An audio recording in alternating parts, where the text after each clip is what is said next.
Greenify ഗാർഡനിലേക്ക് എല്ലാവർക്കും ഒരിക്കൽ കൂടി സ്വാഗതം. ഇന്നത്തെ വീഡിയോ ഞാൻ കാണിക്കാൻ പോകുന്നത് പറഞ്ഞാൽ പെറ്റൂണിയ പ്ലാന്റുകൾ നല്ല ഉണക്കുള്ള സമയങ്ങൾ, നല്ല ചൂടുള്ള സമയങ്ങളിൽ നമ്മൾ പെറ്റൂണിയ പ്ലാന്റുകൾ നല്ല ശക്തിയോടെ കിളിപ്പിക്കുന്ന രീതിയാണ് കാണിക്കാൻ പോകുന്നത്. എൻ്റെ ഈ പ്ലാന്റുകളൊക്കെ നല്ല ശക്തിയോടെ കിളിച്ചിട്ട് കിടക്കുന്നതും നല്ല പൂക്കളൊക്കെ ഉണ്ടാകുന്നതും എല്ലാം ശക്തിയോടാണ്. എത്ര വെയിലടിച്ചാലും ഈ പ്ലാന്റ് വാടത്തില്ല.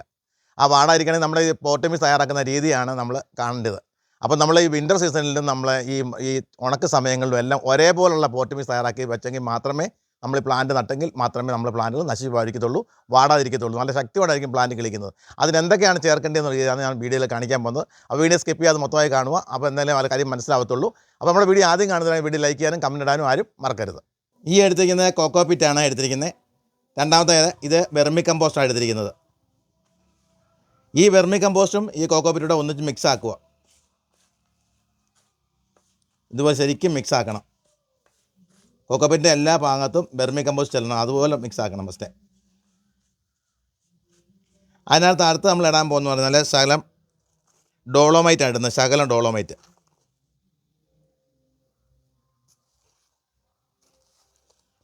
ഡോളോമൈറ്റും എല്ലാം തന്നെ നമ്മൾ എല്ലാം ഉപയോഗിക്കണം.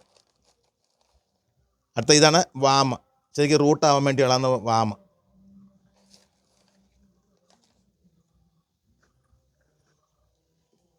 അടുത്ത നമ്മൾ ഇടുന്നത് സീഡോമോണസ് ആണ്. അത് നമ്മൾ ഇടണം.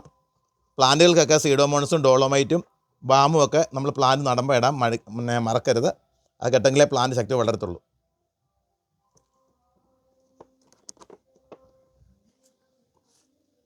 ഇത്രയും കൂട്ടം സാധനങ്ങൾ കൂട്ടി ഇളക്കുക. ശരിക്കും ഇളക്കി നല്ല എല്ലാ ഭാഗത്തും നമ്മുടെ ഡോളോമൈറ്റും സീഡോമോണസും ഈ ബാമും എല്ലാം എല്ലായിടത്തും എത്തണം. അതുപോലെയാണ് ചെയ്യേണ്ടത്. ബാം ഇട്ട് കഴിഞ്ഞാൽ ശരിക്കും റൂട്ടാവും. എന്നിട്ട് നമ്മൾ ഈ പോട്ടിനകത്തോട്ട് ഇട്ട് കൊടുക്കുക.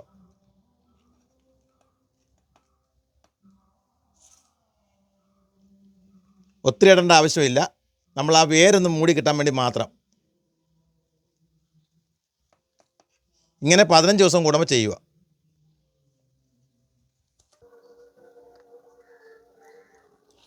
ഇതേപോലെ വെള്ളം ഒഴിച്ചു കൊടുക്കണം. ചകിരിപ്പൊടി ഇടുന്ന ദിവസം നല്ല ശരിക്കും വെള്ളം ഒഴിച്ചു കൊടുക്കുക. ചകിരിപ്പൊടി ഇതൊക്കെ നനഞ്ഞു കഴിഞ്ഞാൽ ഇത് നല്ലപോലെ ഈർപ്പം നിൽക്കുന്നത്. എൻ്റെ പ്ലാന്റ് ശക്തിയോടെ കളിക്കുന്നുണ്ടോ? ഇതുപോലെ ഇത്രയും നല്ല ശക്തിയോടെ കളിക്കാൻ കാരണം പറഞ്ഞാൽ നമ്മുടെ ഈ ടെക്നിക്ക് കൊണ്ടാണ് ഇത്രയും ശക്തിയോടെ കളിച്ചിരിക്കുന്ന ഈ വെയിൽ സമയത്ത്. അല്ലെങ്കിൽ ഈ പ്ലാന്റൊക്കെ ഇങ്ങനെ വാടി മുരടിച്ച് നിൽക്കുകയോ ചെയ്യും. ഇതൊരു മുരടിപ്പോ ഒന്നുമില്ല. നല്ല ശക്തിയോടാണ് പ്ലാന്റ് കളിക്കുന്നത്. പ്ലാന്റുകൾക്ക് ശക്തിയോട് വളരാനും ശരിക്കും റൂട്ടാവാനും ഞാൻ ആ കോക്കോപിറ്റിനകത്ത് എന്തൊക്കെയാണ് ചേർന്നുള്ള കാര്യങ്ങളെല്ലാം പ്രത്യേകം പറഞ്ഞിട്ടുണ്ട്. അഥവാ അതിനകത്ത് ഏതെങ്കിലും കാര്യം മനസ്സിലായിട്ടില്ലെങ്കിൽ മെസ്സേജ് അയച്ച് ചോദിച്ചാൽ മതി. അല്ലെങ്കിൽ കമൻറ്റ് ബോക്സിൽ കമൻറ്റ് ഇട്ടാൽ മാത്രം മതി. ഞങ്ങൾ എൻ്റെ മറുപടി തരുന്നതാണ്.